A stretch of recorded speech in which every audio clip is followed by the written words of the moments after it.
गिबियावनो दुलाराय बाथौ गौथुमनि जानानै बर'नि निउज पर्टेल नायगिरि बयनिसिमबो खुलुमनाय आरो सिबिनायखौ बावहरग्रोदों। फैबाय थानाय गोथार बाथौ सान बेनि मोननैसो आरो मावफारिफोरखौ बर'नि ससियेल मिडियानि गेजेरजों फोरमायनो नाजादों।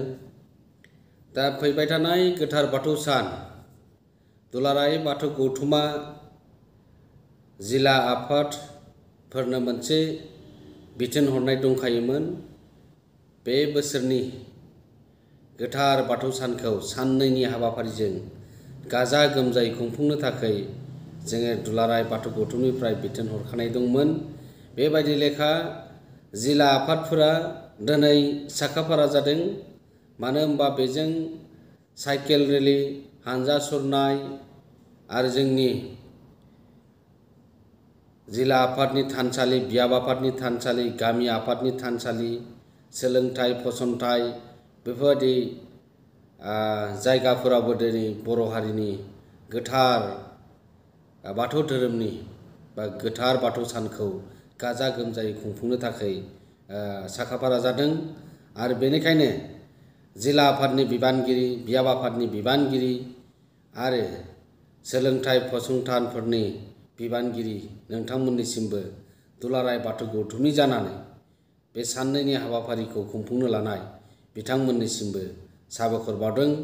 मानो होनबा बेखौसो खावलायफानो सानदों जे बे गोथार बाथौ सानाव जाहाथे साखाथियाव थानाय गला बाजार बेफोर जुदि बाथौ सिबियारिफोरनि गेजेराव दंब्ला बेखौ अननानै जाहाथे बे गलाफोरखौ बन्द' खालामनाय जायो आरो थानसालियाव सानसेनि हाबाफारियाव गोसो गोथारै हाबाफारियाव बाहागो लानो थाखाय खावलायदों।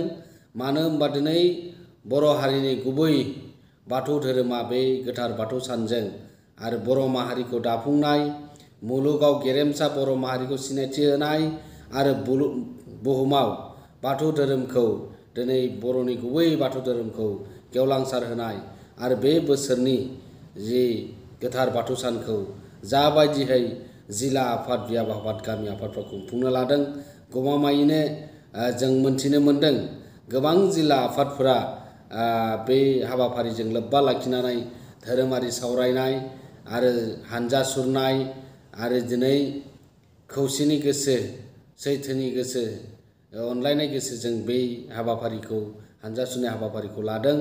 आरो बे गोथार बाथौ साननि आगोल 27 जानुवारि हठात समबारनि मोनाबिलियाव थानसालिफोराव गाजा गोमजायै आलारि बाथि फोजोंनायजों लोगोसे लाइटिं खालामनाय माखासे मावफारि लादों।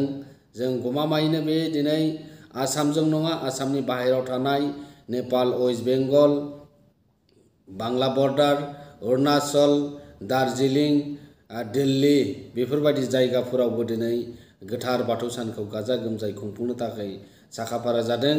आरो बेनिखायनो जोङो बे साननैनि हाबाफारियाव बाहागो लानो थाखाय दुलाराय बाथौ गौथुमनि बिबानगिरि बिथांमोना दिनै जिल्ला मावफारियाव बाहागो लानो थाखाय थागथियारि जानानै दङ। बेनिखायनो बयनिसिमबो बे फोसावलायनि गेजेरजों आरो बे गोथार बाथौ सानखौ बे साननैनि हाबाफारिजों गाजा गोमजायै खुंफुंनो लानाय हाबाफारिया आलो गोजोनै जोबलांगोन। आरो बेखौनो बयखौबो दुलाराय बाथौ गौथुमनि जानानै गोसो गोथारै बरायबाय। आरो बे साननैनि हाबाफारिनि जा मावफारिफोर बेखौ जिल्ला आफादफोरनो दैथायहरखानाय जादों। आरो बेनिखायनो जों रुजु रुमुयै आलो गोजोनै थानसालिफोराव गोसो गोथारै आर'ज गाबगोन। आरो बे सानसेनि हाबाफारियाव जों जाहाथे मुलुगनि सुबुं माहारिया गोजोनै थानो हाथों, अनज्लायना थानो हाथों, बर' माहारिया गेरेमसा थांनानै थानो हाथों आरो मुलुगाव बाथौ धोरोमा गोसारथांनि थाखाय दिनै जोङो दुलाराय बाथौ गौथुमनि